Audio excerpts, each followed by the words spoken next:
ಇದೊಂದು ವಿಚಿತ್ರ ನ್ಯಾಯಸ್ಥಾನ. ನ್ಯಾಯಾಧಿಪತಿಯೇ ಅಪರಾಧಿಯ ಕಟಕಟೆಯಲ್ಲಿ, ತಪ್ಪಿತಸ್ಥರೇ ತೀರ್ಪು ಓದುವಾಗ, ಕೈಪಾಸನ ಕೊಲ್ಲಲು ಕಂಕಣತೆ ಕಟ್ಟಿ ನಿಂತಿರುವಾಗ, ಪಿಲಾತನು ಅಧಿಕಾರದಿಂದ ಕೈ ಪಡೆದುಕೊಂಡಿರುವಾಗ, ಉಪಕಾರ ಪಡೆದವರೇ ಅಪಕಾರ ಮಾಡುತ್ತಿರುವಾಗ, ಹೊಸಾನ ಹೊಸಾನ ಎಂದು ಜೈಕಾರ ಮಾಡಿದವರೇ ಶಿಲುಬೆಗೇರಿಸಿ ಎಂದು ಪೊಗಳುತ್ತಿರುವಾಗ, ನನ್ನಲ್ಲಿದ್ದವನೇ ನನ್ನನ್ನು ಮಾರಿರುವಾಗ, ಏನೆಂದು ಹೇಳಲಿ? ಯಾರಲ್ಲಿ ನನ್ನ ಕಷ್ಟವನ್ನು ಹೇಳಿಕೊಳ್ಳಲಿ? ಅನ್ಯಾಯದ ವಿರುದ್ಧ ಪ್ರತಿಭಟಿಸುವವರಿಲ್ಲ, ಖಂಡಿಸುವವರಿಲ್ಲ, ಧಿಕ್ಕರಿಸುವವರಿಲ್ಲ. ನ್ಯಾಯ ಸ್ಥಾಪಿಸಲು ಬಂದ ನಾನೇ ಅನ್ಯಾಯದ ಬಲೆಗೆ ಸಿಲುಕಿಕೊಂಡೆ. ಬಿಡಿಸುವವರು ಯಾರೂ ಇಲ್ಲ, ನನ್ನ ಪರ ವಾದಿಸುವವರು ಇಲ್ಲವಾದರಲ್ಲ, ಸಜ್ಜನರು ಭಯದಿಂದ ಸುಮ್ಮನಾದರಲ್ಲ. ನಾನೇನು ಮಾಡಲಿ? ನಿನ್ನ ಶಿಷ್ಯರು ಉಪವಾಸವನ್ನೇಕೆ ಮಾಡುವುದಿಲ್ಲ ಎಂದು ಸಬ್ಬತ್ ದಿನದಲ್ಲಿ ತೆನೆ ತಿಂದು ಮೋಶೆಯ ಕಟ್ಟಳೆಗಳನ್ನು ಮೀರಿದ್ದಾರೆ ಎಂದು ಧರ್ಮಶಾಸ್ತ್ರಿಗಳು ಹುಡುಕಿದಾಗ ನನ್ನ ಶಿಷ್ಯರ ಪರ ವಾದಿಸಲಿಲ್ಲವೇ? ಮೋಶೆಯ ಕಟ್ಟಳೆಯಂತೆ ಕಲ್ಲಿನಿಂದ ಹೊಡೆದು ಕೊಲ್ಲಲು ಅಟ್ಟಿಸಿಕೊಂಡು ಬಂದ ಆ ಅಬಲೆಯ ಪರವಹಿಸಿ, ನಿಮ್ಮಲ್ಲಿ ತಪ್ಪು ಮಾಡದವರು ಯಾರಾದರೂ ಇದ್ದರೆ ಈಕೆಯ ಮೇಲೆ ಮೊದಲ ಕಲ್ಲನ್ನು ಎಸೆಯಿರಿ ಎಂದು ಆ ಹೆಣ್ಣಿಗೆ ಜೀವದಾನ ಮಾಡಲಿಲ್ಲವೇ?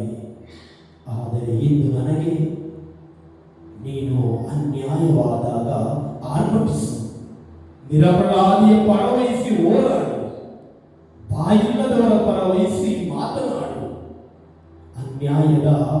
ನ್ಯಾಯದ ಮೇಲೆ, ಅಸತ್ಯ ಸತ್ಯದ ಮೇಲೆ ದಬ್ಬಾಳಿಕೆ ನಡೆಸುತ್ತಿರುವಾಗ ಅಡ್ಡಗೋಡೆಯ ದೀಪವಾಗಿರಬೇಕ. ನಮ್ಮ ಮೇಲೆ ಜಯ ತೋರಿ ಸ್ವಾಮಿ, ನಮ್ಮ ಮೇಲೆ ಜಯ ತೋರಿ ಸ್ವಾಮಿ. ವಿಶ್ವಾಸಿಗಳ ಆತ್ಮಗಳು ಸರ್ವೇಶ್ವರನ ಕೃಪೆಯಿಂದ ಸಮಾಧಾನದಲ್ಲಿ ವಿಶ್ರಮಿಸಲಿ.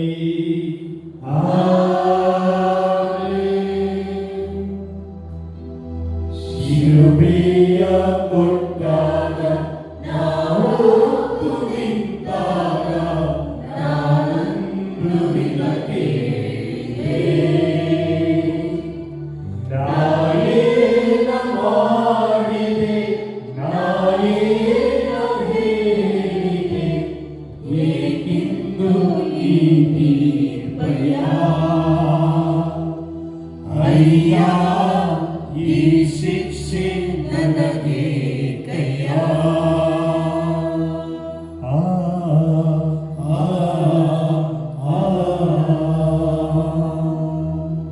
ಎರಡನೆಯ ಸ್ಥಳ, ಹೊತ್ತು ನಿಂತಾಗ.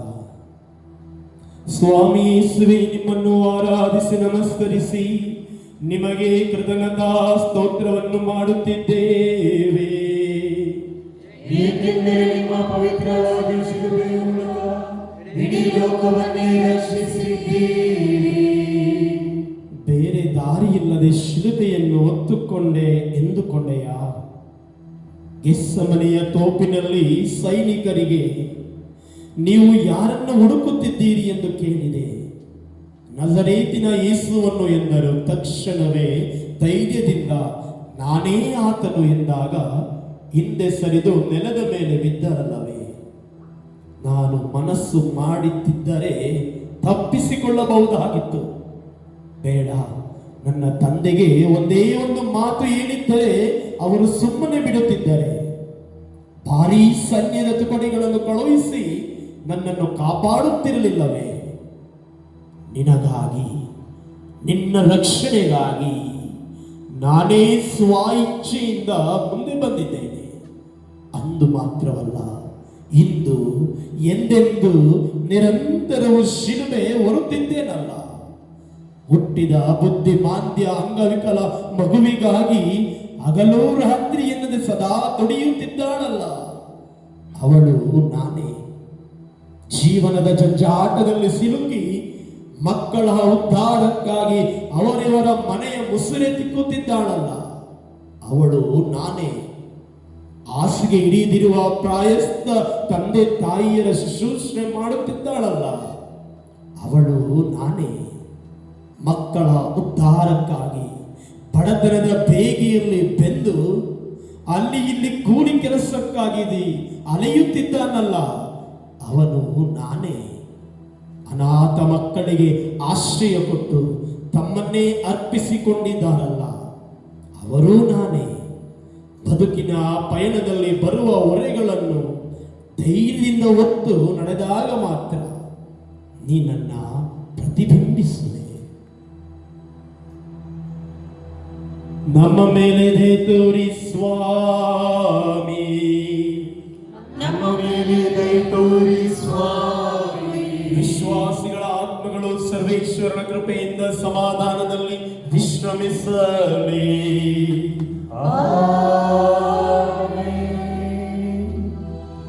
ತಡವರಿಸಿ ಬಿದ್ದಾಗ ನಾನೇ ಎದ್ದು ನಡೆದಾಗ ನಾನೊಂದು ನಿನ್ನ ಕೇಳಿದೆ. ನಾಯೇನ ಮಾಡಿದೆ, ನಾಯೇನ ಹೇಳಿದೆ, ಏಕೆಂದು ಈ ತೀರ್ಪಯ್ಯ. ಅಯ್ಯ, ಈ ಶಿಕ್ಷೆ ನನಗೆ ಕಯ್ಯ.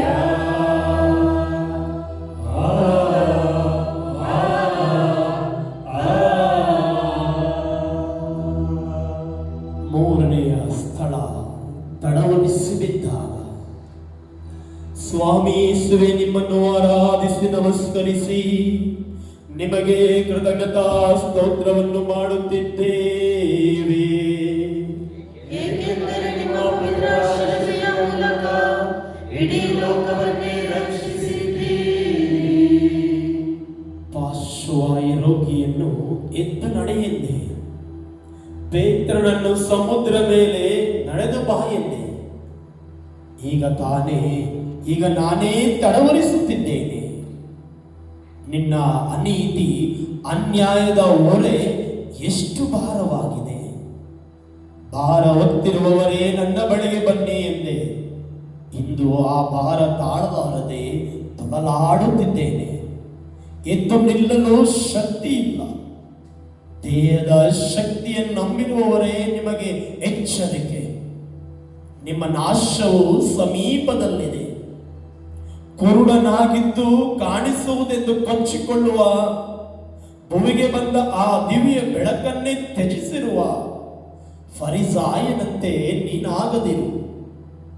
ತಂದೆಯಾದ ದೇವರನ್ನು ತಲೆ ಎತ್ತಿಯೂ ನೋಡಲು ಧೈರ್ಯವಿಲ್ಲದೆ ಪಶ್ಚಾತ್ತಾಪ ಪಟ್ಟು ಪಾಪಗಳನ್ನೊಪ್ಪಿಕೊಂಡು ತಂದೆಯೇ ಕ್ಷಮಿಸಿ ಎಂದು ಕೂಗಿಕೊಂಡ ಆ ಸುಂಕ ವಸೂಲಿಗಾರನಂತಾಗಲು ನೀ ಬಯಸು.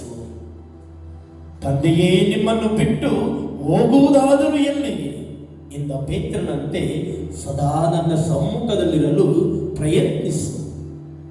ಜೊತೆಯಲ್ಲಿಯೇ ಇಂದು ಕತ್ತು ಕೊಯ್ದ ಜೂದಾಸನಂತಿರದೆ ಕಣ್ಣೀರಿನಲ್ಲಿ ಕಾಲ್ ತೊಳೆದು ಮುತ್ತಿಟ್ಟ ಆ ಪಾಪಿ ಮಗಳಂತಾಗಲು ಬಾಳಲ್ಲಿ ಇಡುವುದು ಸಹಜ. ಆದರೆ ಬಿದ್ದವನು ಎದ್ದು ನಡೆಯಲೇಬೇಕಲ್ಲವೇ? ಸಮಾಜದ ಸಂಕೋಲೆಗಳಿಗೆ ಬಂಧಿಸಲ್ಪಟ್ಟು ಮುಗ್ಗರಿಸುತ್ತಿರುವ ನೀನು ನನ್ನ ಶಕ್ತಿಯಲ್ಲಿ ನಂಬಿಕೆ ಇಡು. ನಿನ್ನ ಪಾಪವನ್ನು ತ್ಯಜಿಸಿ ಪಶ್ಚಾತ್ತಾಪ ಹೃದಯದಿಂದ ಪ್ರಭುವಿನೆಡೆಗೆ ತಿರುಗಿಕೊಳ್ಳಲಾರೆಯ. ನಮ್ಮ ಮೇಲೆ ದಯೆ ತೋರಿ ಸ್ವಾಮಿ, ನಮ್ಮ ಮೇಲೆ ದಯೆ ತೋರಿ ಸ್ವಾಮಿ. ವಿಶ್ವಾಸಿಗಳ ಆತ್ಮಗಳು ಸರ್ವೇಶ್ವರನ ಕೃಪೆಯಿಂದ ಸಮಾಧಾನದಲ್ಲಿ ವಿಶ್ರಮಿಸಲಿ.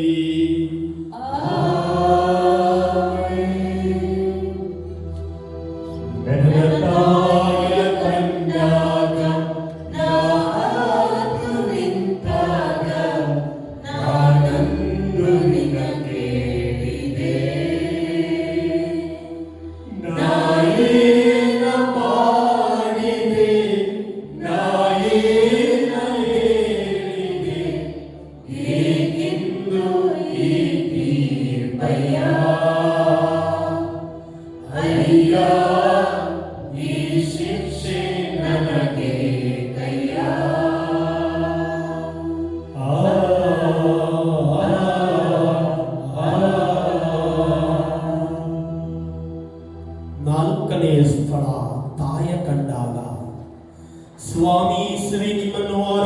ನಮಸ್ಕರಿಸಿ ನಿಮಗೆ ಕೃತಜ್ಞತಾ ಸ್ತೋತ್ರವನ್ನು ಮಾಡುತ್ತಿದ್ದೇವೆ. ಏಕೆಂದರೆ ನಿಮ್ಮ ಪವಿತ್ರವಾದ ಶಿಲುಬೆಯಿಂದ ಇಡೀ ಲೋಕವನ್ನೇ ರಕ್ಷಿಸಿದ್ದೀರಿ. ಹುಡುಕಾಡಿದೆ ತಾಯಿಗಾಗಿ. ನನ್ನ ತಾಯಿಯನ್ನು ಕಂಡಾಗಲಂತೂ ಜೋರಾಗಿ ಅತ್ತೆ. ನನ್ನ ಈ ಸ್ಥಿತಿಯನ್ನು ಕಂಡ ತಾಯಿಯಂತೂ ಎದೆ ಬಡಿದುಕೊಂಡು ಅತ್ತಳು, ರೋಧಿಸಿದಳು, ಶೋಕಿಸಿದಳು.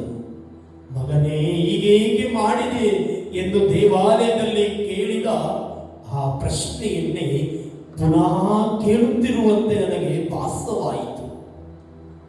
ಅಮ್ಮ, ನನ್ನ ತಂದೆಯ ಕಾರ್ಯದಲ್ಲಿ ನಾನು ನಿರತನಾಗಿರಬೇಕೆಂಬುದು ನಿನಗೆ ತಿಳಿಯದೆ ಎಂದು ಅಂದುಕೊಟ್ಟ ಉತ್ತರವನ್ನೇ ಪುನಃ ಕೊಡಲು ಪ್ರಯತ್ನಿಸುತ್ತಿದ್ದೇನೆ. ಅಂದು ನನ್ನ ತಾಯಿಗೆ ಅರ್ಥವಾಗಲೆಲ್ಲವೋ ಏನೋ, ಆದರೆ ಇಂದು ಕಣ್ಣಾರೆ ಕಂಡಾಗ ಅರಿತುಕೊಳ್ಳುತ್ತಿದ್ದಾಳೆ. ನೀ ಹುಟ್ಟಿದ್ದೆ ಇದಕ್ಕಾಗಿ ಮಗನೇ. ಕೊನೆಯವರೆಗೂ ನಿನ್ನ ತಂದೆಯ ಕಾರ್ಯದಲ್ಲಿ ನೀನು ನಿರತನಾಗಿರಬೇಕು ಎನ್ನುತ್ತಿದ್ದಾಳೆ. ಅಂದು ಬೆತ್ಲೆಹೇಮಿನಲ್ಲಿ ನನ್ನ ಜನನಕ್ಕಾಗಿ ಮನೆ ಮನೆ ಬಾಗಿಲು ತಟ್ಟಿದಳು, ಕಂಡವರ ಕೇಳಿದಳು, ಆದರೆ ಸಿಗದಾಯಿತು ಸ್ಥಳ. ಇಂದು ನನಗಾಗಿ ಅವರಿವರ ಸೆರಗೊಡ್ಡಿ ಬೇಡುತ್ತಿದ್ದಾಳೆ.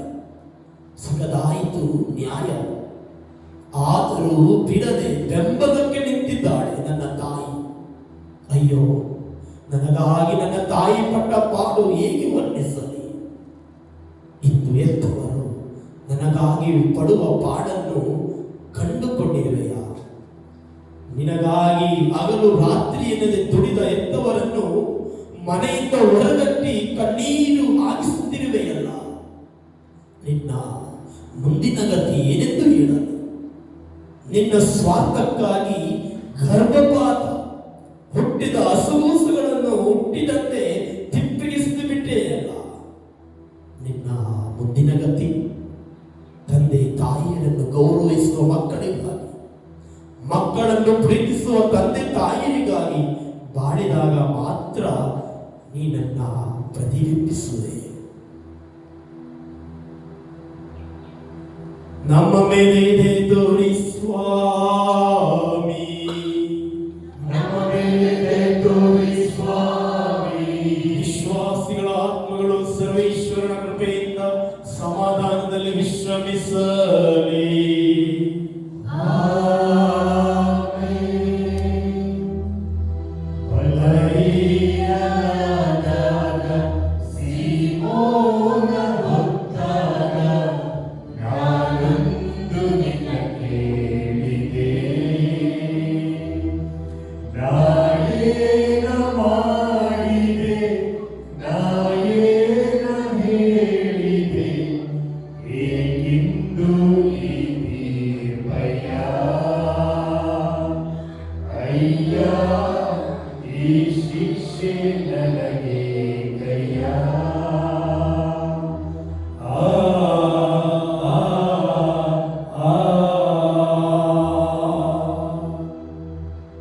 ಐದನೆಯ ಸ್ಥಳ ಸಿಮೋನ ಒತ್ತಾಯ. ಸ್ವಾಮಿ ಯೇಸುವೇ, ನಿಮ್ಮನ್ನು ಆರಾಧಿಸಿ ನಮಸ್ಕರಿಸಿ ನಿಮಗೆ ಕೃತಜ್ಞತಾ ಸ್ತೋತ್ರವನ್ನು ಮಾಡುತ್ತಿದ್ದೇವೆ. ಏಕೆಂದರೆ ನಿಮ್ಮ ಪವಿತ್ರವಾದ ಶಿಲುಬೆಯ ಮೂಲಕ ಇಡೀ ಲೋಕವನ್ನೇ ರಕ್ಷಿಸಿದ್ದೀರಿ. ದೇಹ ಬಲಹೀನವಾಗಿದೆ, ನಡಿಗೆ ನಡುಗುತ್ತಿದೆ, ಶಕ್ತಿ ಕುಂದಿ ಹೋಗಿದೆ. ಕರುಳು ಗುರುಡಾದ ದಾರಿಯಲ್ಲಿ ಏಕಾಂಗಿಯಾಗಿ ಶಿಲುಬೆ ಹೊತ್ತು ನಡೆಯುತ್ತಿದ್ದೇನೆ, ಆದರೆ ಸಾಧ್ಯವಾಗುತ್ತಿಲ್ಲ. ನನ್ನ ಬಾಳಿನುದ್ದಕ್ಕೂ ಅನೇಕರಿಗೆ ಸಹಾಯ ಮಾಡಿದೆ. ಇಂದು ನನಗೆ ಅದರ ಅವಶ್ಯಕತೆ ಇದೆ. ಈಗ ಎದುರಿಗೆ ಬರುತ್ತಿರುವ ಸಿಮೋನ, ಅವನನ್ನು ಬಲತ್ಕರಿಸುತ್ತಿರುವ ಸೈನಿಕರು, ಅವರ ಇಂಗಿ ಚಾಟಿಗಳನ್ನು ಕಂಡು ನಡುಗಿದ ಸಿಮೋನ ಕಡ್ಡಾಯವಾಗಿ ಶಿಲುಬೆಯ ಭಾರವನ್ನು ಹೊತ್ತ ಸಹಾಯ ಮಾಡಿದ ಸಿಮೋನನನ್ನು ಮರೆಯಲಾದೀತೆ? ಭುಜದ ಭಾರವನ್ನೇನೋ ಹೊತ್ತುಕೊಂಡ ನಿಜ, ಆದರೆ ಹೃದಯದ ಭಾರ ನಾ ಹೊರುತ್ತೇನೆ ಎನ್ನುವೆಯ ನೀನು? ನೊಂದು ಬೆಂದು ಮೂಕ ವೇದನೆಯನ್ನು ಅನುಭವಿಸುತ್ತಿರುವ ನಿನ್ನ ನೆರೆಯವರಿಗೆ ಉಪಶಮನವನ್ನು ನೀಡಲಾರಿಯ? ಈ ಸಮಾಜದ ಹಾಗೂ ಬಂಧು ಮಿತ್ರರ ಚುಚ್ಚು ನುಡಿಗಳನ್ನು ಕೇಳಲಾಗದೆ ಮನೆ ಬಿಟ್ಟ ನಿರುದ್ಯೋಗಿ ಯುವಕ ನಿರಾಶನಾಗಿ ಅಲೆಯುತ್ತಿರುವಾಗ ನೀನು ಸಹಾಯ ಮಾಡಲಾರೆಯ? ಸಾಲದ ಹೊರೆಗೆ ಸಿಲುಕಿ ದಿನನಿತ್ಯ ಕಣ್ಣೀರಿನಲ್ಲಿ ಕೈ ತೊಳೆಯುತ್ತಿರುವ ನಿನ್ನ ಸ್ನೇಹಿತರ ಕಣ್ಣೀರನ್ನು ಒರೆಸಲಾರೆಯ? ರೋಗದ ಬಾಧೆಯಿಂದ ನರಳಿ ದಿನನಿತ್ಯ ಮನೆಗೂ ಆಸ್ಪತ್ರೆಗೂ ತಿರುಗಿ ಜೀವನಾಸೆಯನ್ನೇ ಕಳೆದುಕೊಂಡಿರುವ ಈ ಜೀವಂತ ಶವಗಳ ಸಂಧಿಸಿ ಸಾಂತ್ವನವನ್ನು ನೀನು ನೀಡಲಾರೆಯ? ಪರರ ಕಷ್ಟ ದುಃಖದಲ್ಲಿ ನೀ ಭಾಗಿಯಾಗುವಾಗಲೆಲ್ಲ ನೀನು ನನ್ನ ಶಿಲುಬೆಯ ಭಾರವನ್ನು ಮಾತ್ರವಲ್ಲ, ಹೃದಯದ ಭಾರವನ್ನೇ ಹಗುರಾಗಿಸುತ್ತಿರುವೆ ಎಂಬುದನ್ನು ಮರೆಯದಿರು. ನಮ್ಮ ಮೇಲೆ ತೋರಿ ಸ್ವಾಮಿ,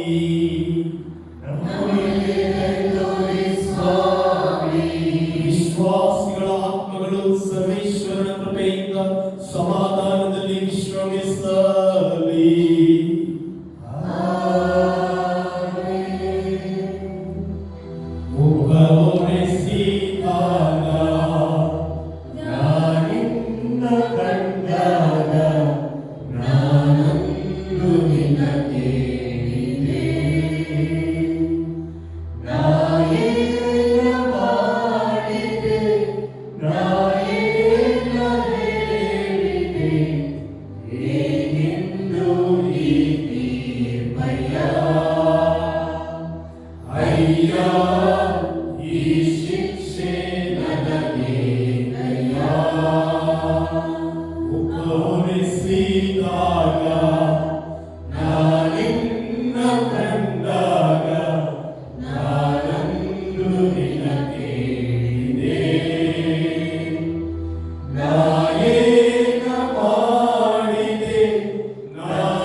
ಸ್ವಾಮಿ ಯೇಸುವೆ, ನಿಮ್ಮನ್ನು ಆರಾಧಿಸಿ ನಮಸ್ಕರಿಸಿ ನಿಮಗೆ ಕೃತಜ್ಞತಾ ಸ್ತೋತ್ರವನ್ನು ಮಾಡುತ್ತಿದ್ದೇವೆ.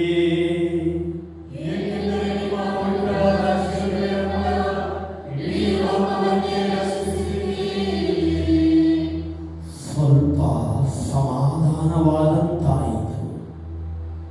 ತಲೆಯ ಮೇಲಿರಿಸಿದ್ದ ಕಿರೀಟದ ಮೇಲೆ ಬೆತ್ತದಿಂದ ಹೊಡೆದಾಗ ಮುಳ್ಳುಗಳು ಮೊಳೆಗಳಂತೆ ಕಣ್ಣೊಳಗೆ ನುಗ್ಗಿದ್ದವು.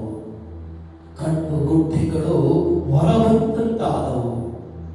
ಕಣ್ಣುಗಳಲ್ಲಿ ಕಣ್ಣೀರಿಲ್ಲ, ರಕ್ತ ಕಾರಿ ಮುಖವೆಲ್ಲ ರಕ್ತಗಟ್ಟಿತ್ತು. ಮಧ್ಯದಲ್ಲಿ ನಿಷ್ಠೂರ ಬಂಡರ ಉಗುಳು ಬೆವರು, ಜೊತೆಗೆ ಕುದುರೆಗಳು ನಡೆದು ಬರುತ್ತಿರುವವರ ಸಪ್ಪಳ ಧೂಳು ಮುಖ ಮುಚ್ಚಿ ಹೋಗಿದೆ. ನೋಡ ಬಯಸುತ್ತೇನೆ, ನೋಡಲಾಗುತ್ತಿಲ್ಲ. ಕಾರಣ ಕಣ್ಣಿನಲ್ಲಿ ರಕ್ತ ಎಪ್ಪುಗಟ್ಟಿದೆ. ಆತನಲ್ಲಿ ಅಂದಚಂದಗಳಾವೂ ಇರಲಲ್ಲ, ನೋಡಲು ಲಕ್ಷಣವಾಗಿಲ್ಲ. ಧಿಕ್ಕರಿಸಲ್ಪಟ್ಟವನು, ಮನುಜರಿಂದ ತಿರಸ್ಕರಿಸಲ್ಪಟ್ಟವನು, ನೋಡಿದವರು ಮುಖ ತಿರುಗಿಸುವಷ್ಟು ನಿಂದಕನು. ಮನಸ್ಸಲ್ಲಿರುವ ಆಕರ್ಷಣೆ ಏನೂ ಇಲ್ಲ, ಮನುಷ್ಯನ ಓಲುವ ಮುಖವಿಲ್ಲ ಎಂದ ಯೆಶಾಯನ ಪ್ರವಾದನೆಗಳು ನೆರವೇರುವಂತಾದವು.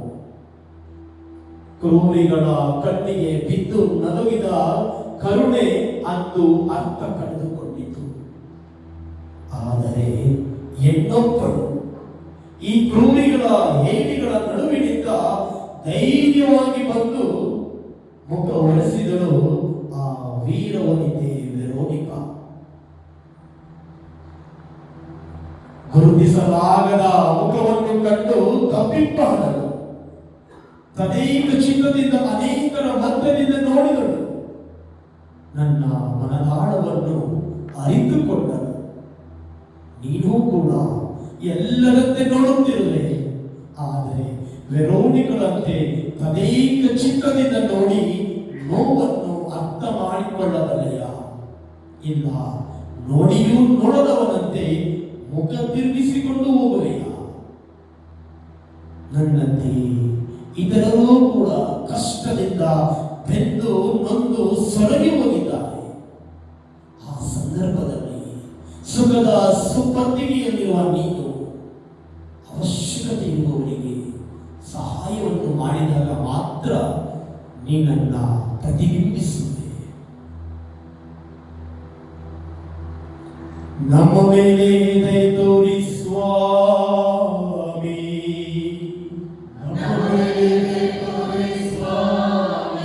ವಿಶ್ವಾಸಿಗಳ ಆತ್ಮಗಳು ಸರ್ವೇಶ್ವರನ ಕೃಪೆಯಿಂದ ಸಮಾಧಾನದಲ್ಲಿ ವಿಶ್ರಮಿಸಲಿ.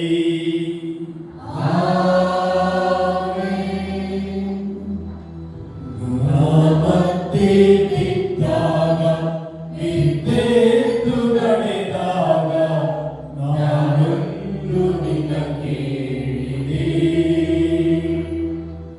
ನಾನೇನ ಮಾಡಿದೆ, ನಾನೇನ ಹೇಳಿದೆ, ಹೇಗಿಂದು ಇದ್ದೀವಯ್ಯ. ಅಯ್ಯ, ಈ ಶಿಕ್ಷೆ ನನಗೆ ಕಯ್ಯ.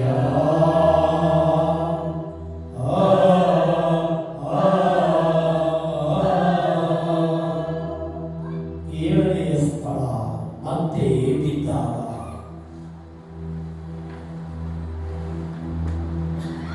ಸ್ವಾಮಿ ಯೇಸುವೇ, ನಿಮ್ಮನ್ನು ಆರಾಧಿಸಿ ನಮಸ್ಕರಿಸಿ ನಿಮಗೆ ಕೃತಜ್ಞತಾ ಸ್ತೋತ್ರವನ್ನು ಮಾಡುತ್ತಿದ್ದೇವೆ.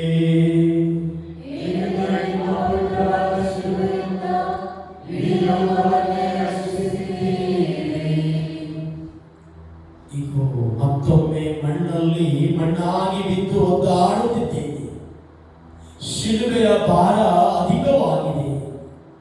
ಚಾಟಿ ಏಟುಗಳನ್ನು ತಡೆಯಲಾರದೆ ಮುಗ್ಗರಿಸುತ್ತಿದ್ದೇನೆ. ಕಾಲುಗಳು ಶಕ್ತಿಯನ್ನು ಕಳೆದುಕೊಂಡಿದ್ದರಿಂದ ಮಣ್ಣೊಡನೆ ಮಣ್ಣಾಗಿ ಬಿದ್ದಿದ್ದೇನೆ. ಏಕೀ ಕಷ್ಟ, ಏಕೀ ನೋವು, ಏಕೀ ಸಾವು. ಪ್ರಭುವೇ, ನೀವು ಹೀಗೆಲ್ಲ ಹೇಳಬಾರದು ಎಂದ ಪೇತ್ರ ಇದಕ್ಕಾಗಿ ಶಿಲುಬೆಯನ್ನು ನಿರಾಕರಿಸುವೆನೆಂದು ಭಾವಿಸೆಯ? ಹಲವಾರು ಬಾರಿ ನಾವು ಬೀಳುವೆನೆಂದು ತಿಳಿದೇ ಶಿಲುಬೆ ಹೊತ್ತು ನಡೆಯುತ್ತಿದ್ದೇನೆ. ನಾನು ಫೇಲಾದರೆ ಎಂಬ ಭಯದಿಂದ ಶಾಲೆಗೆ ಹೋಗದವನ ಸ್ಥಿತಿಯನ್ನು ಏನೆಂದು ಹೇಳಲಿ? ನಷ್ಟವಾಗಬಹುದೆಂಬ ಭಯದಿಂದ ವ್ಯಾಪಾರಕ್ಕೆ ಇಳಿಯದವನುಂಟೆ. ಮರವನ್ನೇ ಏರದೆ ಕೆಳಗೆ ಬೀಳುವುದುಂಟೆ. ಪ್ರಯತ್ನ ಮಾಡದೆ ಸೋಲನ್ನಪ್ಪುವುದುಂಟೆ. ಇವರು ಕೂಡ ಸಮಾಜದ ಏಳಿಗೆಗಾಗಿ ದುಡಿಯುತ್ತಿದ್ದಾರೆ ಎನ್ನಲಾಗಿದೆ. ಶೂರರಿಗೆ ಅಂಜಿ ನನ್ನೊಬ್ಬನನ್ನೇ ಬಿಟ್ಟು ಓಡಿದ ಅಪೊಸ್ತಲರು ಕಡೆಗೂ ಪವಿತ್ರ ಆತ್ಮಭರಿತರಾಗಿ ಬಂದ ಎಡರು ತೊಡರುಗಳನ್ನು, ನಿಂದೆ ನೋವುಗಳನ್ನು ಧೈರ್ಯದಿಂದ ಎದುರಿಸಿ ನನಗೆ ಸಾಕ್ಷಿಗಳಾಗಿ ಮಾಡಿದರು. ಪ್ರಪಂಚದಾದ್ಯಂತ ದೈವೀ ರಾಜ್ಯ ಸ್ಥಾಪಿಸಲು ಸಾಧ್ಯವಾಯಿತು. ಅದನ್ನೆರಡು ತುಳಿದು ಸೋಲನ್ನು ನೆನೆದು ಕೊರಗದೆ ಸ್ವರಗದೆ ದುಃಖಪಡದೆ ಬಂದ ಕಷ್ಟವನ್ನು ಎದುರಿಸುವಾಗಲೇ ಧೈರ್ಯಶಾಲಿಯಾಗುವುದು ಸಾಧ್ಯ. ಬಿದ್ದಾಗ ಎದ್ದು ನಡೆಯಲು ಸಾಧ್ಯ. ಶಾಂತಿ, ಸಮಾಧಾನ, ರಕ್ಷಣೆಯನ್ನು ತಡೆಯಲು ಸಾಧ್ಯ ಎಂಬುದನ್ನು ಮರೆಯದಿರು. ನಮ್ಮ ಮೇಲೆ ದಯೆ ತೋರಿ ಸ್ವಾಮಿ.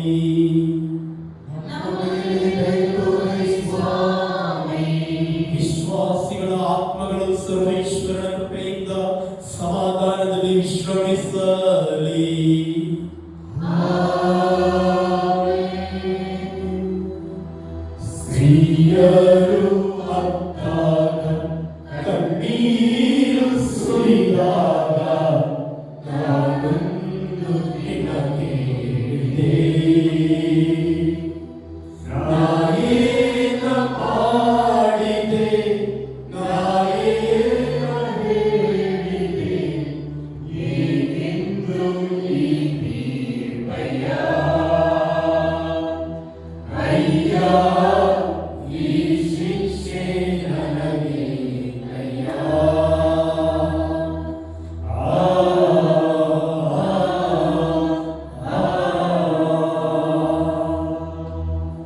ಎಂಟನೆಯ ಸ್ಥಳ ಸ್ತ್ರೀಯರು ಅತ್ತಾಗ. ಸ್ವಾಮಿ ಯೇಸುವೇ, ನಿಮ್ಮನ್ನು ಆರಾಧಿಸಿ ನಮಸ್ಕರಿಸಿ ನಿಮಗೆ ಕೃತಜ್ಞತಾ ಸ್ತೋತ್ರವನ್ನು ಮಾಡುತ್ತಿದ್ದೇವೆ. ಏಕೆಂದರೆ ನಿಮ್ಮ ಪವಿತ್ರವಾದ ಶಿಲುಬೆಯ ಮೂಲಕ ಇಡೀ ಲೋಕವನ್ನೇ ರಕ್ಷಿಸಿದ್ದೀರಿ. ದುಃಖಿಗಳೇ, ನೀವು ಭಾಗ್ಯವಂತರು, ಏಕೆಂದರೆ ದೇವರು ನಿಮ್ಮನ್ನು ಸಂತೈಸುವರು ಎಂದು ಬೋಧಿಸಿದೆ. ಪಾಪವೊಂದನ್ನು ಬಿಟ್ಟು ಬೇರೆ ಎಲ್ಲದರಲ್ಲಿಯೂ ನಾನು ನಿನ್ನೊಡನೆ ಭಾಗಿಯಾದೆ. ನನ್ನ ಬದುಕಿನ ಅನೇಕ ಸಂದರ್ಭಗಳಲ್ಲಿ ಕಣ್ಣೀರು ಸುರಿಸಿದೆ. ನನ್ನ ಪ್ರೀತಿಯ ದಾಸರನ್ನು ಸತ್ತಾಗ ನನಗಳಿಲ್ಲದಂತೆಯೇ ಆತನ ಸಮಾಧಿಯ ಬಳಿ ಬಿಕ್ಕಿ ಬಿಕ್ಕಿ ಹತ್ತೆ.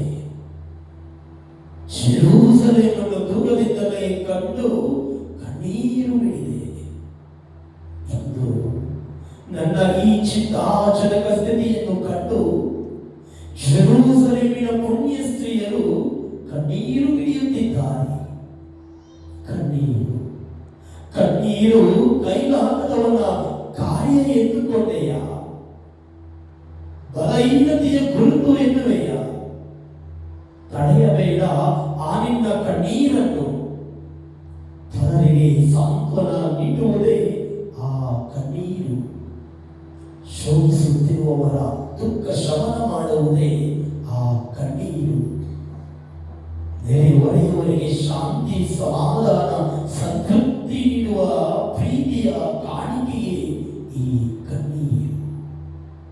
ಜೆರೂಸಲೇಮಿನ ಆ ಪುಣ್ಯ ಸ್ತ್ರೀಯರ ಕಣ್ಣೀರಿಗೆ ಮನಮರುಗುತ್ತೇನೆ.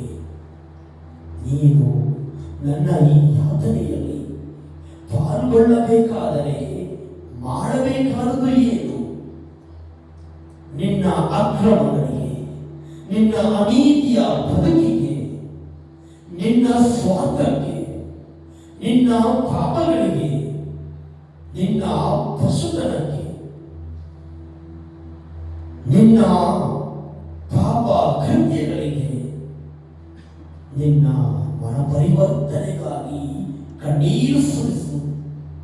ಮಕ್ಕಳದ ಆ ಮನೆಗಳ ಕಣ್ಣೀರು ನನ್ನನ್ನು ಮೂರಾವರ್ತಿ ನಿರಾಕರಿಸಿದ ತಪ್ಪಿಗೆ ಮನನೊಂದು ಶೋಕಿಸಿದ ಪೇತ್ರನ ಕಣ್ಣೀರನ್ನು ನಿನ್ನ ಕಣ್ಣನ್ನು ನಾನು ಕಾಣಬಹುದೇ?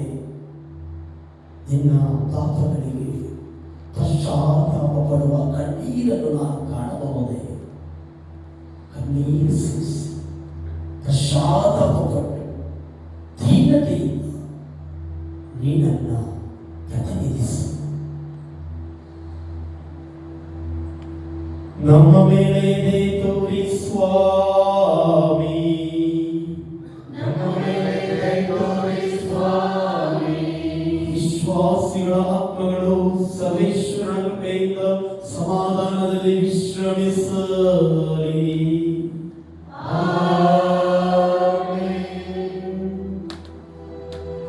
ಮತ್ತೊಮ್ಮೆ ಬಿದ್ದಾಗ ಬಿದ್ದು ಒದ್ದಾಡುವಾಗ ನಾನೊಂದು ದಿನ ಕೇಳಿದೆ,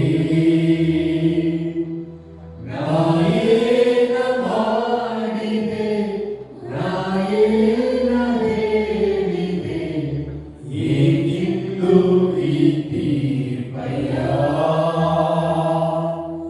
ಅಯ್ಯ ಈ ಶಿಕ್ಷೆ ನನಗೆ ಕಯ್ಯ.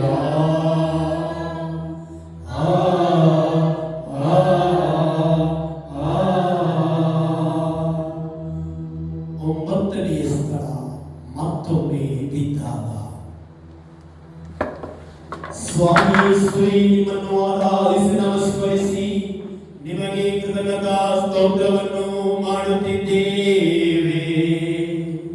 ಏಕೆಂದರೆ ನಿಮ್ಮ ಪವಿತ್ರವಾದ ಶಿಲುಬೆಯ ಮೂಲಕ ಇಡೀ ಲೋಕವನ್ನೇ ರಕ್ಷಿಸಿದ್ದೀರಿ. ಇಂದಿನ ದಿನ ಸಂಜೆ ಶಿಷ್ಯರ ಜೊತೆಯಲ್ಲಿ ಪೂಜಿಸಿದೆ. ರಾತ್ರಿಯೆಲ್ಲ ನಿದ್ರೆ ಇಲ್ಲದುದರಿಂದ ಕಣ್ಣು ಮಂಪರಾಗಿದೆ, ಮಾತನಾಡಲು ಶಕ್ತಿ ಇಲ್ಲ. ದೇಹ ಸಾವು ನೋವಿನೊಡನೆ ನಡುಗಾಡುತ್ತಿದೆ. ಪುನಃ ಮಣ್ಣಲ್ಲಿ ಮಣ್ಣಾಗಿ ಒದ್ದಾಡುತ್ತಿದ್ದೇನೆ. ನನಗಾಗಿ ನಿದ್ರಿಸದೆ 1 ಗಂಟೆ ಕಾಲ ಎಚ್ಚರದಿಂದಿದ್ದು ಪ್ರಾರ್ಥಿಸು ಎಂದು ಶಿಷ್ಯರನ್ನು ಬೇಡಿಕೊಂಡೆ. ಆದರೆ ಅವರಿಂದ ಆಗಲಿಲ್ಲ. ಈಗ ಮುಗ್ಗರಿಸಿ ನಿಂತಿದ್ದೇನೆ. ಮುಂಜಾನೆಗೆದ್ದು ತಂದೆಯೊಡನೆ ಪ್ರಾರ್ಥನೆಯಲ್ಲಿ ವಿಲೀನವಾಗುತ್ತಿದ್ದೆ. ಹಗಲೆಲ್ಲ ತಂದೆಯ ಕಾರ್ಯದಲ್ಲಿ ನಿರತನಾಗುತ್ತಿದ್ದೆ. ರೋಗಿಗಳನ್ನು ಗುಣಪಡಿಸುತ್ತಿದ್ದೆ. ದೆವ್ವಗಳನ್ನು ಬಿಡಿಸುತ್ತಾ ದೈವ ಶಿವ ಸಂದೇಶವನ್ನು ಬೋಧಿಸುತ್ತಾ ಪುನಃ ಸಂಜೆಯಾದಾಗ ನಿರ್ಜನ ಪ್ರದೇಶದಲ್ಲಿ ನಾನೊಬ್ಬನೇ ತಂದೆಯೊಡನೆ ಪ್ರಾರ್ಥಿಸುತ್ತಿದ್ದೆ. ಹೀಗೆ ಹಲವಾರು ರಾತ್ರಿಗಳನ್ನು ಪ್ರಾರ್ಥನೆಯಲ್ಲಿ ಕಳೆದೆ. ಪ್ರೀತಿಯ ಶಿಷ್ಯರು ಪ್ರಾರ್ಥಿಸಲು ಕಲಿಸಿ ಎಂದಾಗ ಪ್ರೀತಿಯಿಂದ ಕಲಿಸಿಕೊಟ್ಟೆ.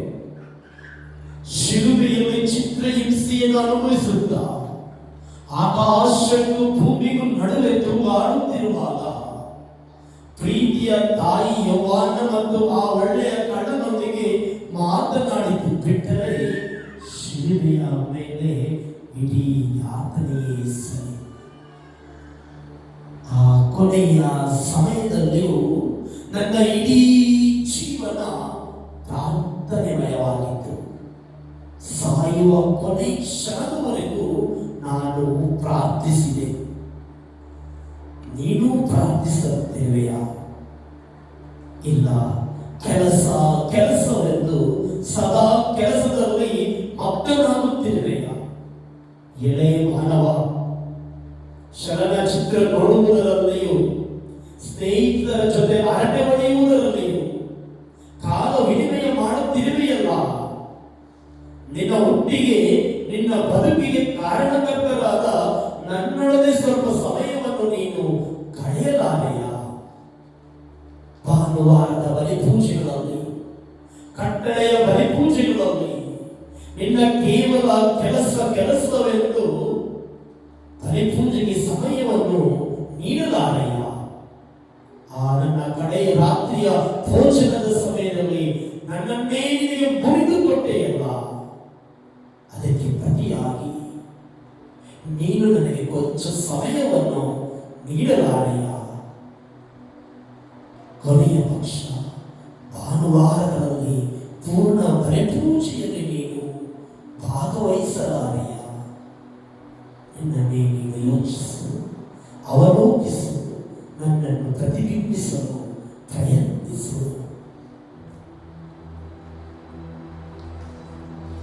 ನಮ್ಮ ಮೇಲೆ ದಯೆ ತೋರಿ ಸ್ವಾಮಿ.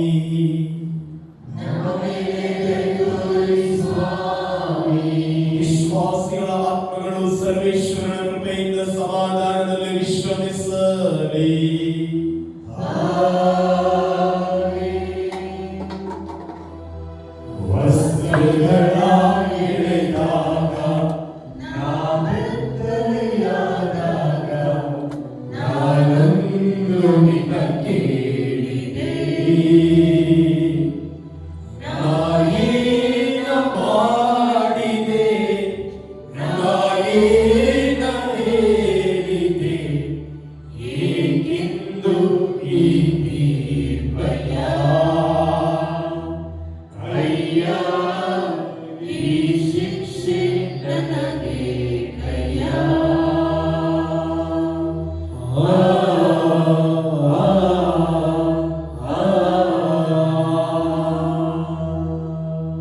ಹತ್ತನೆಯ ಸ್ಥಳ ವಸ್ತ್ರಗಳ ಎಳೆದಾಗ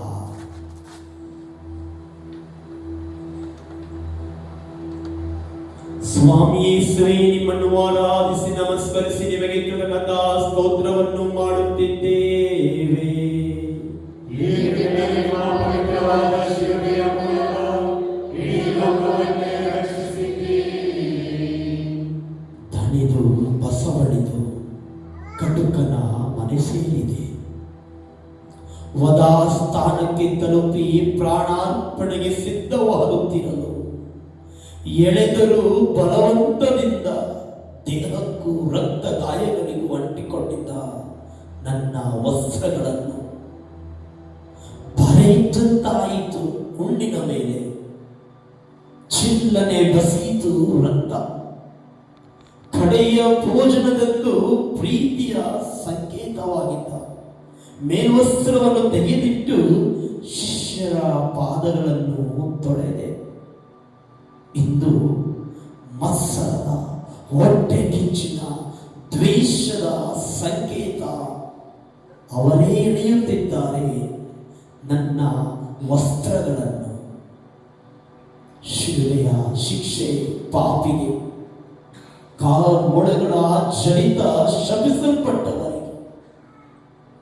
ಇದು ಕಿತ್ತಾಡುತ್ತಿದ್ದಾರೆ ನನ್ನ ಬೆತ್ತಲೆ ಮಾಡಲು.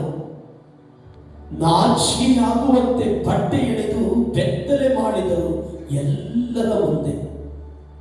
ನೋಡು ನೋಡು ಈ ನನ್ನ ಸ್ಥಿತಿಯನ್ನು, ಕರಗದೆ ನಿನ್ನ ಈ ಹೃದಯ,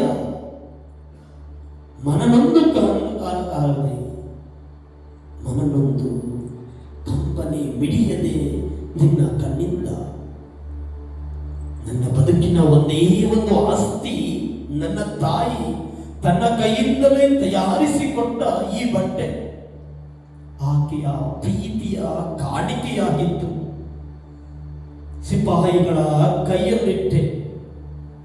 ಕೇಳುವವನಿಗೆ ಕೊಡು ನಿನ್ನ ಮೇಲ್ವಸ್ತ್ರವನ್ನು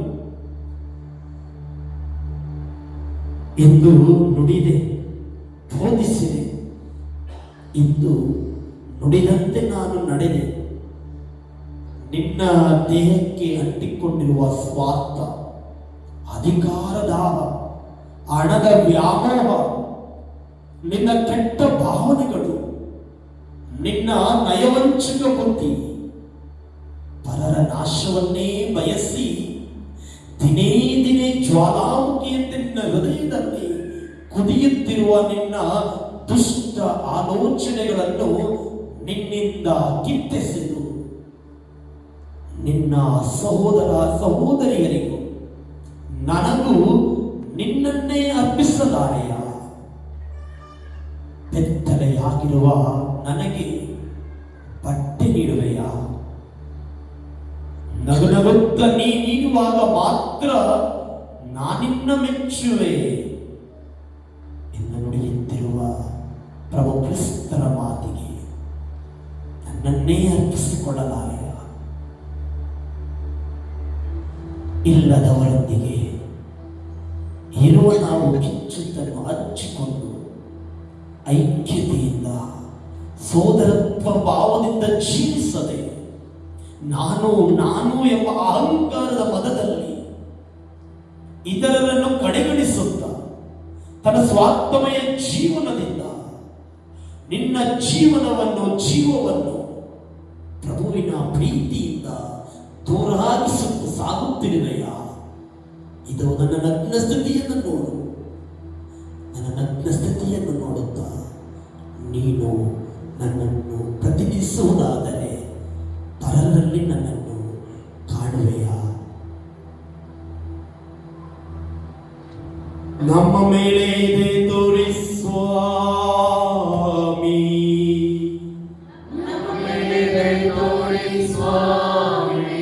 ವಿಶ್ವಾಸಿಗಳ ಆತ್ಮಗಳು ಸರ್ವೇಶ್ವರನ ಕೃಪೆಯಿಂದ ಸಮಾಧಾನದಲ್ಲಿ ವಿಶ್ರಮಿಸಲಿ.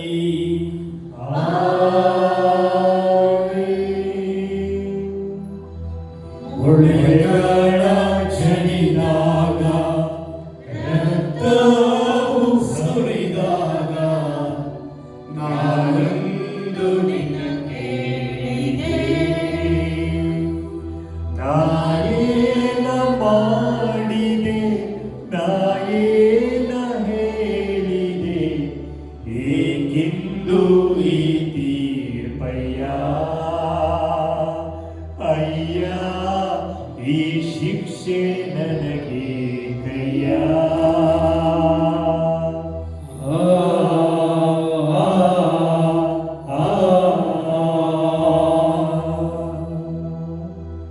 ಹನ್ನೊಂದನೆಯ ಸ್ಥಳ ಮೊಳೆಗಳನ್ನು ಜಡಿದಾಗ. ಸ್ವಾಮಿ ಯೇಸುವೆ, ನಿಮ್ಮನ್ನು ಆರಾಧಿಸಿ ನಮಸ್ಕರಿಸಿ ನಿಮಗೆ ಕೃತಜ್ಞತಾ ಸ್ತೋತ್ರವನ್ನು ಮಾಡುತ್ತಿದ್ದೇವೆ. ಏಕೆಂದರೆ ನಿಮ್ಮ ಪವಿತ್ರವಾದ ಶಿಲುಬೆಯಿಂದ ಇಡೀ ಲೋಕವನ್ನೇ ರಕ್ಷಿಸಿದ್ದೀರಿ. ನಾ ಹುಟ್ಟಿದಾಗ ತೊಟ್ಟಿಲಿರಲಿಲ್ಲ, ಚಳಿಯಲ್ಲಿ ನಡುಗುವಾಗ ಹೊದಿಕೆ ಇರಲಿಲ್ಲ. ಇಂದು ನನಗಾಗಿ ಶಿಲುಬೆಯ ಹಾಸಿಗೆ ಸಿದ್ಧವಾಗಿದೆ. ಅಂದು ತಂದೆ ಜೋಸೇಫನೊಂದಿಗೆ ಮರಕ್ಕೆ ಮೊಳೆಗಳನ್ನು ಜಡಿದೆ. ಇಂದು ನನಗರಿವಿಲ್ಲದೆ ನನಗೆ ಕೋರ್ಮಳೆಗಳನ್ನು ಜಡಿದರು. ಕೈಕಾಲುಗಳಿಗೆ ಕಬ್ಬಿಣದ ಮೊಳೆಗಳನ್ನಿಟ್ಟು ಸುತ್ತಿಗೆಯಿಂದ ಹೊಡೆದಾಗ ಅಯ್ಯೋ, ಮಾಂಸ ಸೀಳಿ ರಕ್ತ ಕಾರಿತು, ಕಿರುಚಿದೆ, ನಲುಗಿದೆ, ನೋವಿಂದ ಮತ್ತೆ ಮತ್ತೆ ಕೂಗಿದೆ. ಏಟುಗಳು ಬಲವಾದವೇ ಹೊರತು ಕಿಂಚಿತ್ತು ಕಡಿಮೆಯಾಗಲಿಲ್ಲ ನೋವು. ಅಪ್ಪಿಕೊಳ್ಳಲು ಬಯಸಿದೆ. ಈ ನನ್ನ ಕರಗಳನ್ನು ಪಾಪವೆಂಬ ಮೊಳೆಗಳಿಂದ ಶಾಶ್ವತವಾಗಿ ಚಡಿದು ಬಿಟ್ಟರು. ನನ್ನ ಪಾರ್ಶ್ವವನ್ನು ಈಟಿಯಿಂದ ತಿವಿದು ತೆರೆದರು. ತಾಳ್ಮೆಯಿಂದ ಸಹಿಸಿಕೊಂಡೆ. ನಿನ್ನನ್ನು ಅತಿಯಾಗಿ ಪ್ರೀತಿಸಿದರ ಪ್ರತೀಕವಾಗಿ. ಶತ್ರುಗಳನ್ನು ಪ್ರೀತಿಸಿರಿ, ಪರರನ್ನು ಕ್ಷಮಿಸಿರಿ ಎಂದು ಬೋಧಿಸಿದೆ. ಅಂತೆಯೇ ಶಿಲುಬೆಯ ಮೇಲೆ ಪರಿಪಾಲಿಸಿದೆ. ನನ್ನ ಶಿಷ್ಯರೆನಿಸಿಕೊಳ್ಳಲು ಮುಯ್ಯಿಗೆ ಮುಯ್ಯಿ ಸೂತ್ರವಲ್ಲ, ಕ್ಷಮೆ ಕ್ಷಮದಾನವೇ ನನ್ನ ಸೂತ್ರ. ಪರರನ್ನೇ ನೀ ಕ್ಷಮಿಸದಿದ್ದಲ್ಲಿ ನನ್ನ ತಂದೆ ನಿನ್ನನ್ನು ಕ್ಷಮಿಸುವರೆ? ಕ್ಷಮಿಸಲು ಸಾಧ್ಯವೇ? ಪರರನ್ನೇ ನೀನು ಕ್ಷಮಿಸದೆ ಹೇಗ ತಾನೇ ನಾ ಕಲಿಸಿದ ಪ್ರಾರ್ಥನೆಯನ್ನು ಹೇಳುವೆ? ಪರರನ್ನೇ ನೀನು ಕ್ಷಮಿಸದೆ ಹೇಗೆ ಈ ನನ್ನ ರೊಟ್ಟಿ ಮುರಿಯುವಿಕೆಯ ಭೋಜನದಲ್ಲಿ ನೀನು ಪಾಲ್ಗೊಳ್ಳುವೆ? ಪರರನ್ನೇ ಕ್ಷಮಿಸದೆ ಹೇಗೆ ನೀ ನನ್ನನ್ನು ಸ್ವೀಕರಿಸುವೆ? ಪರರನ್ನೇ ಕ್ಷಮಿಸದೆ ಹೇಗೆ ನೀನು ಕ್ರಿಸ್ತನ ಹಿಂಬಾಲಕ ಎನ್ನುವೆ? ಬಲಿ ಅರ್ಪಿಸುವ ಮುನ್ನ ಆತ್ಮಶೋಧನೆಯನ್ನು ಮಾಡಿಕೊ. ಸಮಾಧಾನದಿಂದ ಬಲಿ ಅರ್ಪಿಸು. ನಿನ್ನ ಹೃದಯದಲ್ಲಿರುವ ಹಗೆತನವನ್ನು, ನಿನ್ನ ಹೃದಯದಲ್ಲಿರುವ ಪಾಪಮಯ ಜೀವನವನ್ನು, ನಿನ್ನ ಹೃದಯದಲ್ಲಿರುವ ಕಲ್ಮಶವನ್ನು, ನಿನ್ನ ಹೃದಯದಲ್ಲಿರುವ ಎಲ್ಲ ಕೆಟ್ಟ ಆಲೋಚನೆಗಳನ್ನು ಬದಿಗಿಟ್ಟು ಸಮಾಧಾನದಿಂದ ಬಲಿ ಅರ್ಪಿಸು. ಆತ್ಮಶೋಧನೆಯನ್ನು ಮಾಡಿಕೊ. ಅದೇ ನನಗರ್ಪಿಸುವ ಯೋಗ್ಯ ಬಲಿ. ಕ್ಷಮೆಗಾಗಿ ಕಣ್ಣೀರು ಸುರಿಸು. ನನ್ನ ತಂದೆಯಲ್ಲಿ ನೀನು ಪ್ರಾರ್ಥಿಸು. ಆಗ ಮಾತ್ರ ನೀ ನನ್ನ ಪ್ರತಿಬಿಂಬಿಸುವೆ. ನಮ್ಮ ಮೇಲೆ ಎದೆ ತೋರಿ ಸ್ವಾಮಿ,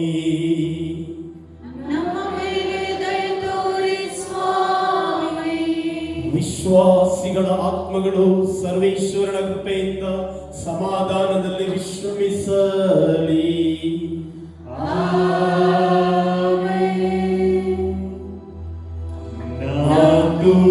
ತೂಗುತ್ತಿರುವಾಗ ತೂಗಾಡಿ ಸತ್ತಾಗ ನಾನೊಂದು ನಿನಗೆ ನಾಯೇನ ಮಾಡಿದೆ, ನಾಯೇನ ಹೇಳಿದೆ, ಏಕೆಂದು ಈ ತೀರ್ಪಯ್ಯ ಅಯ್ಯ ಈ ಶಿಕ್ಷೆ ಶಿಕ್ಷೆ ನನಗೆ ಕೈಯ ನಾ ತೂಗುತ್ತಿರುವಾಗ ತೂಗಾಡಿ ಸತ್ತಾಗ ನಾನೊಂದು ನಿನ್ನ ಕೇಳಿದೆ ನಾಯೇನ ಮಾಡಿದೆ ನಾಯೇನ ಹೇಳಿದೆ ಈಗಿಂದು ಈ ತೀರ್ಪಯ್ಯ ಅಯ್ಯ ಈ ಶಿಕ್ಷೆ ನನಗೆ ಕೈಯ ಆ ಆ ಆ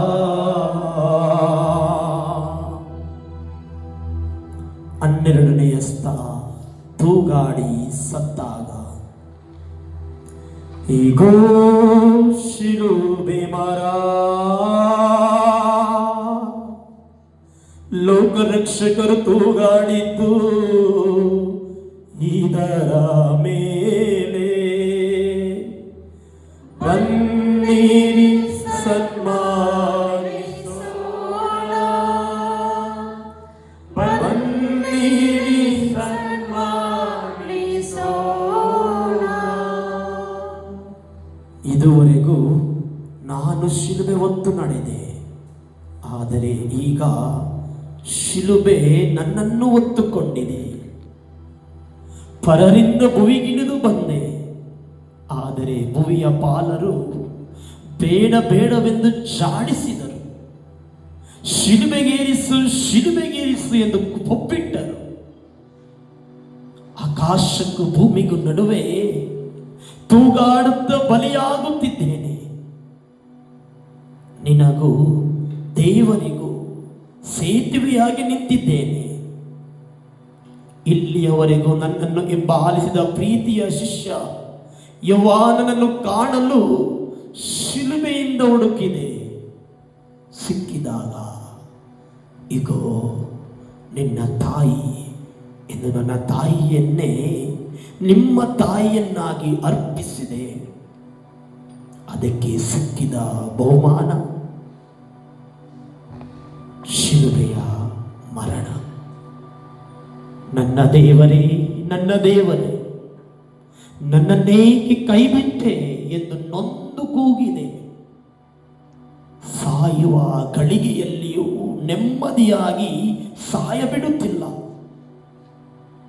ನೀನು ದೇವಕುಮಾರನಾಗಿದ್ದರೆ ಶಿಲುಬೆಯಿಂದ ಇಳಿದು ಬಾ ನೋಡುವ ಎಂದು ಸವಾಲೆಸೆಯುತ್ತಿದ್ದಾರೆ. ಅಂಥವರಿಗಾಗಿ ನಾನು ಪ್ರಾರ್ಥಿಸಿದೆ. ತಂದೆಯೇ, ತಾವೇನು ಮಾಡುತ್ತಿರುವರೆಂದು ಇವರು ಅರಿಯರು, ಇವರನ್ನು ಕ್ಷಮಿಸು ಎಂದೆ. ತಂದೆಯ ಕಾರ್ಯವೆಲ್ಲ ಕೈಗೂಡಿದಾಗ ಎಲ್ಲವೂ ನೆರವೇರಿತು ಎಂದು ಕೊನೆಗೆ ತಂದೆಯೇ, ನನ್ನ ಆತ್ಮವನ್ನು ನಿಮಗೊಪ್ಪಿಸುತ್ತೇನೆ ಎನ್ನುತ್ತಾ ನನ್ನ ಪ್ರಾಣವನ್ನೇ ದಾರಿ ಎರೆದೆ.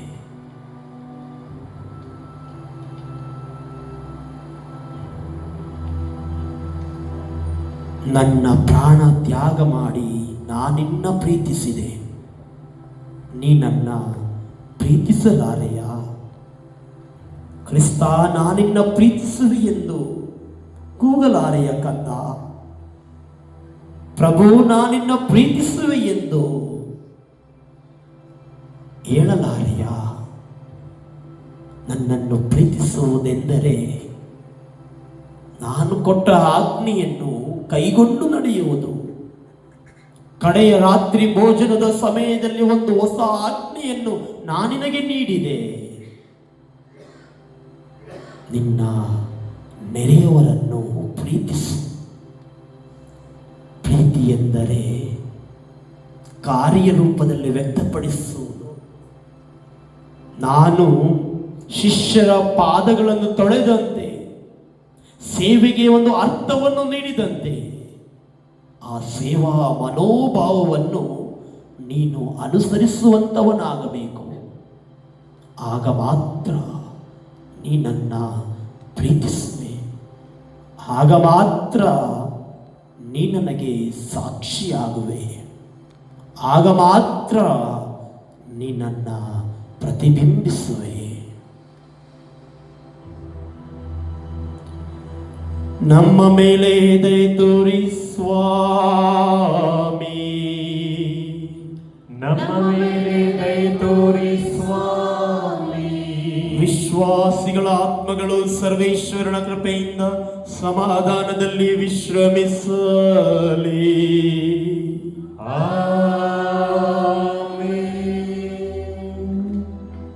ನನ್ನ ತಾಯ ಮಡಿಲಾಗ ಸತ್ತು ಬಿದ್ದಿರುವಾಗ ನಾನಂದು ನಿನ್ನ ಕೇಳಿದೆ.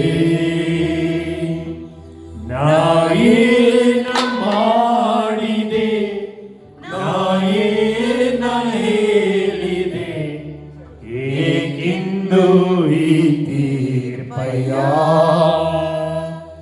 ಅಯ್ಯ, ಈ ಶಿಕ್ಷೆ ನನಗೆ ಕಯ್ಯ. ನನ್ನ ತಾಯ ಮಡಿಲಾಗ ಸತ್ತು ಬಿದ್ದಿರುವಾಗ ನಾನೊಂದು ನಿನ್ನ ಕೇಳಿದೆ.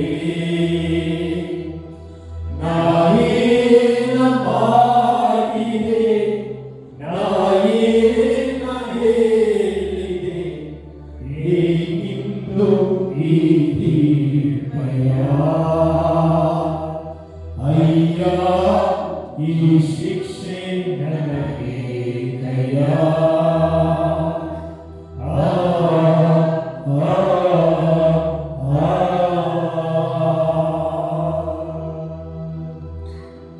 ನಾಯಿನ್ ನಗರದ ವಿಧವೆ ತನ್ನೊಬ್ಬನೇ ಮಗನನ್ನು ಕಳೆದುಕೊಂಡು ಅಳುತ್ತಿರುವಾಗ ನನ್ನ ಮನಕರಿಗೆ ಹೋದೆ. ಲಾಜರನು ಸತ್ತಾಗ ಶೋಕಿಸಿದೆ. ಪರರ ಪಾರು ಬಂದ ನಾನೇ ಮರಣಕ್ಕೆ ಗುರಿಯಾದೆ. ಅಯ್ಯೋ, ನನಗಾಗಿ ಶೋಕಿಸುತ್ತಿರುವ ನನ್ನ ತಾಯಿ ಇರುವಾಗಲೇ ಸತ್ತ ಮಗ ಅಶಕ್ತನಾಗಿ ತಾಯಿಯ ಮಡಿದಲ್ಲಿರುವಾಗ ಆ ತಾಯಿಯ ಸಂಕಟವನ್ನು ಕೇಳಬೇಕೆ? ಆ ತಾಯಿಯ ದುಃಖವನ್ನು ವರ್ಣಿಸಲು ಸಾಧ್ಯವೇ? ಆ ತಾಯಿಯ ನೋವಿಗೆ ಯಾವುದು ತಾನೇ ಸರಿಸಾಟಿ? ಆ ತಾಯಿಯ ದುಃಖನ, ಆ ತಾಯಿಯ ನೋವು ಉಲ್ಬಣಗೊಳ್ಳುತ್ತಿದೆ. ಕಂದನನ್ನು ತನ್ನ ಮಡಿಲಲ್ಲಿ ಇರಿಸಿಕೊಂಡು ದುಃಖ ಹೆಚ್ಚಾಗುತ್ತಿದೆ. ಅವನನ್ನು ಉಳಿಸಿಕೊಳ್ಳಲು ಈಜಿಪ್ಟಿಗೆ ನಾನು ಓಡಿ ಹೋದೆ. ಗೋದನಲ್ಲಿ ಎತ್ತು ಸಾಕಿದೆ.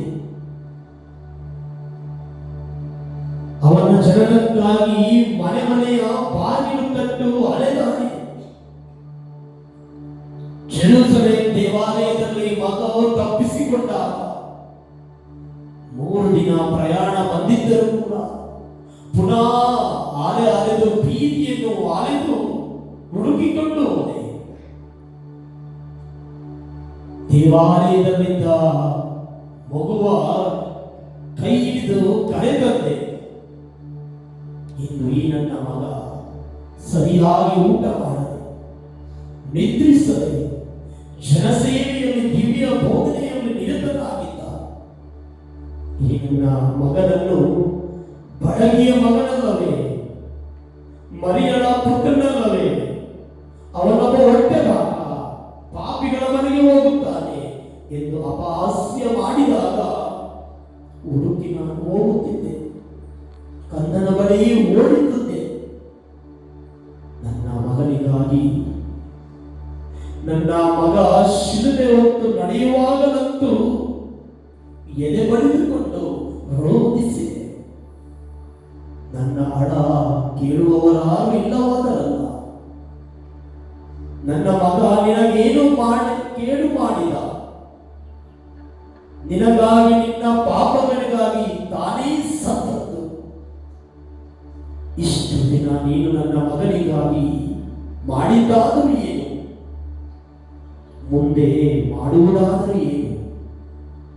ಪಾಪವನ್ನು ಬಿಟ್ಟು ಪರಮಾತ್ಮನಲ್ಲಿ ವಿಶ್ವಾಸವಿಟ್ಟು ಹೊಸ ಬದುಕನ್ನು, ಹೊಸ ಜೀವನವನ್ನು ಆರಂಭಿಸಲಾರೆಯ?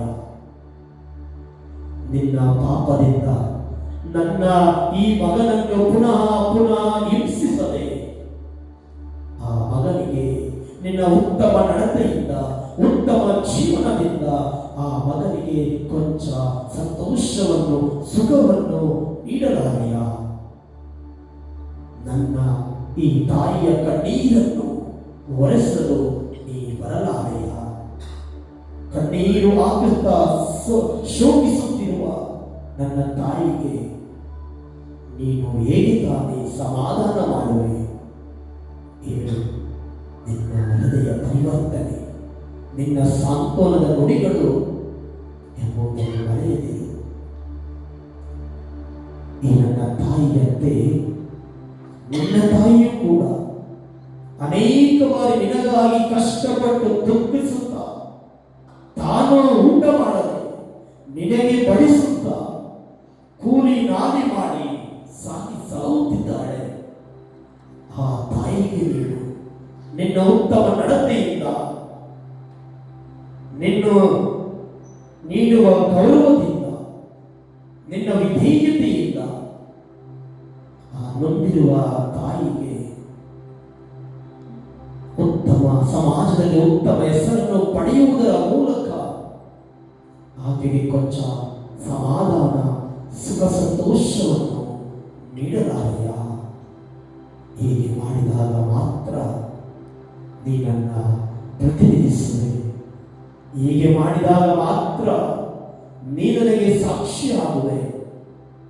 ಹೀಗೆ ಮಾಡಿದಾಗ ಮಾತ್ರ ನೀನನ್ನ ಪ್ರತಿಬಿಂಬಿಸುವೆ.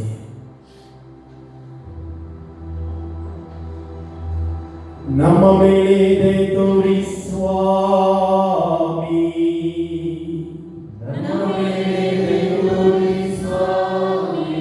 ವಿಶ್ವಾಸಿಗಳ ಆತ್ಮಗಳು ಸರ್ವೇಶ್ವರನ ಕೃಪೆಯಿಂದ ಸಮಾಧಾನದಲ್ಲಿ ವಿಶ್ರಮಿಸಲಿ.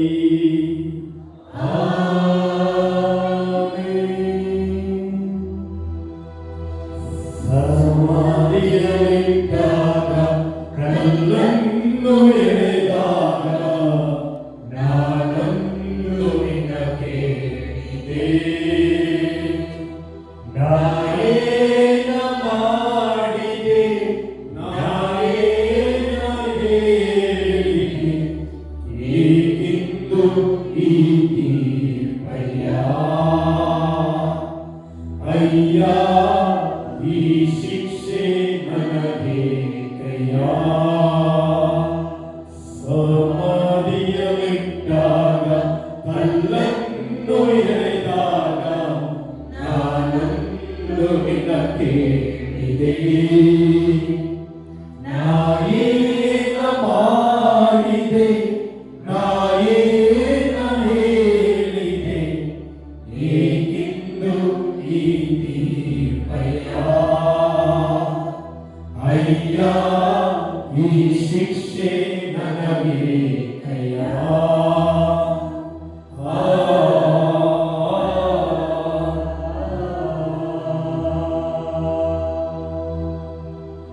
ಹದಿನಾಲ್ಕನೆಯ ಸ್ಥಳ, ಸಮಾಧಿಯಲ್ಲಿಟ್ಟಾಗ.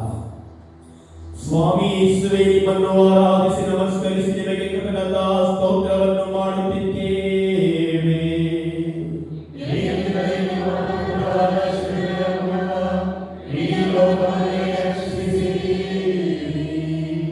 ಎಲ್ಲವೂ ನೆರವೇರಿತು ಎಂದು ಸಮಾಧಿಯಲ್ಲಿ ನಿದ್ರಿಸುತ್ತಿದ್ದೇನೆ. ಎಲ್ಲಿಯಾದರೂ ಕೇಳಿದ್ದೀರಾ ದೇವರು ಸತ್ತದ್ದು? ಸೃಷ್ಟಿಕರ್ತನಾದ ನಾನು ಸಾಯುವುದೇ? ನಿನಗೆ ಜೀವ ಕೊಟ್ಟೆ, ಇಂದು ನಾನು ಜೀವ ಕಳೆದುಕೊಂಡೆ ಎಂದು ನಂಬಿಕೆಯನ್ನು ಕಳೆದುಕೊಳ್ಳದಿರು, ವಿಶ್ವಾಸವನ್ನು ಕಳೆದುಕೊಳ್ಳದಿರು, ಭರವಸೆಯಲ್ಲಿ ದೃಢವಾಗಿರು. ನಾನು ಸತ್ತದ್ದು ನಿಜ, ಅದು ಕಟ್ಟುಕತೆಯಲ್ಲ. ಜನಿಸಿದ ಪ್ರತಿಯೊಬ್ಬನು ಮರಣವನ್ನು ಕಾಣಲೇಬೇಕು. ಸಾವಿಂದ ಯಾರು ಹೊರತಲ್ಲ. ಜನನ, ಮರಣ, ಹುಟ್ಟು, ಸಾವು ಜೀವನದ ಸತ್ಯಗಳು. ಸತ್ತಾಗ ಅವನು ಸತ್ತದ್ದೇ ಒಳ್ಳೆಯದಾಯಿತು ಎಂಬ ಬಾಳು ಎನ್ನುವ ಬಾಳು ನಮ್ಮದಾಗಬಾರದು. ಸತ್ತ ಮೇಲೂ ಮರೆಯಲಾಗದ ಮಹಾನುಭೂತಿ, ಸಹಾನುಭೂತಿ ಪುಣ್ಯವಂತನಂತಿರಬೇಕು. ಚಿರಂಜೀವಿಗಳಾಗಿರಬೇಕು. ನನಗಾಗಿ ಕೊಲ್ಲಲ್ಪಟ್ಟ ಆ ಮುಗ್ಧ ಮಕ್ಕಳು, ನನಗಾಗಿ ಸತ್ತ ಶಿಷ್ಯರುಗಳು, ಅವರನ್ನೇ ಪಾಲಿಸಿ ಮಾಡಿದ ಅನೇಕ ರಕ್ತ ಸಾಕ್ಷಿಗಳನ್ನು ಶವಪೆಟ್ಟಿಗೆಯಲ್ಲಿಟ್ಟು ಮುಚ್ಚಿಡಲಾಗಿದೆ. ಸಮಾಧಿಯಲ್ಲಿಟ್ಟು ಮಣ್ಣು ಮಾಡಲಾಗಿದೆ. ಇಂದು ನಮ್ಮ ಮಧ್ಯದಲ್ಲಿ ಇಂತಹ ಸಂತರುಗಳು, ರಕ್ತ ಸಾಕ್ಷಿಗಳು, ಪುಣ್ಯವಂತರು ಜೀವಂತವಾಗಿಲ್ಲವೇ? ಚಿರಂಜೀವಿಗಳಾಗಿ ಬಾಳುತ್ತಿಲ್ಲವೇ? ಪರರ ಪ್ರೀತಿಗಾಗಿ, ಬಡವರ ಒಳಿತಿಗಾಗಿ, ನೆರೆಹೊರೆಯವರ ಸುಖ ಶಾಂತಿ ಸಮಾಧಾನಕ್ಕಾಗಿ ತಮ್ಮನ್ನೇ ತ್ಯಾಗ ಮಾಡಿದ ದೇವ ಮಾನವರನ್ನು ಮರೆಯಲಾಗಿದೆ. ಅವರೆಲ್ಲರೂ ಸದಾ ನಮ್ಮ ಕಣ್ಮುಂದೆ ನಿಂತಿರುವ ದಾರಿಯ ದೀಪಗಳಲ್ಲವೇ? ಆದರೆ ನೀನು ಸತ್ತರೆ ನಿನ್ನನ್ನೇ ನೀನು ಅವಲೋಕಿಸು. ನಿನ್ನನ್ನೇ ನೀನು ಆತ್ಮಾವಲೋಕನ ಮಾಡಿಕೊ. ನೀನು ಸತ್ತರೆ ಇಂತಹ ಮಹಾಪುರುಷರಂತೆ ಜಗತ್ತಿನಲ್ಲಿ ಚಿರಂಜೀವಿಯಾಗಿ ಜೀವಿಸುವೆಯ? ಆಗ ಜೀವಿಸಬೇಕಾದರೆ ನಿನ್ನ ಇಂದಿನ ಜೀವನ, ನಿನ್ನ ಇಂದಿನ ಬದುಕು ಸಮಾಜದಲ್ಲಿ ಹೇಗಿರಬೇಕು? ನಿನ್ನನ್ನೇ ನೀನು ಅವಲೋಕಿಸಬೇಕು. ನಿನ್ನನ್ನೇ ನೀನು ಪ್ರಶ್ನಿಸಬೇಕು. ನನ್ನ ಈ ಇಹಲೋಕದ ಸಮಾಜದಲ್ಲಿನ ಬದುಕಿರುವ ಜೀವನ ಉತ್ತಮವಾಗಿ ಸಾಗುತ್ತಿದೆಯೇ? ಒಂದು ವೇಳೆ ಪ್ರಭುವಿನ ಪ್ರೀತಿಯಿಂದ ಹಗಲಿದ್ದರೆ ಇದು ನಿನಗಾಗಿ ಸತ್ತ ಯೇಸು, ನಿನಗಾಗಿ ಮಾಡಿದ ಯೇಸು. ಕೇಳುತ್ತಿರುವುದು ಒಂದೇ ಒಂದು ಪ್ರಶ್ನೆ: ನೀನನ್ನ ಪ್ರತಿಬಿಂಬಿಸುವೆಯ? ನೀನನ್ನ ಪ್ರತಿನಿಧಿಸುವೆಯ? ನೀ ನನಗೆ ಸಾಕ್ಷಿಯಾಗಿ ಈ ಇಹಲೋಕದ ಜೀವನವನ್ನು ಜೀವಿಸುವೆಯ?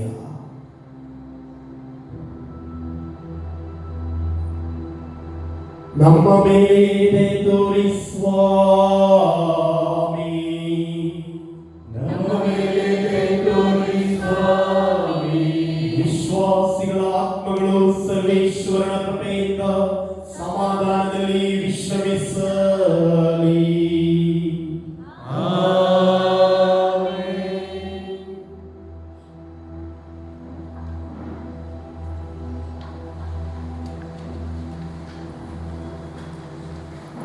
ಒಂದು 5 ನಿಮಿಷ ಹೊರಗಡೆ ಹೋಗೋದಿರೋ ಬನ್ನಿ.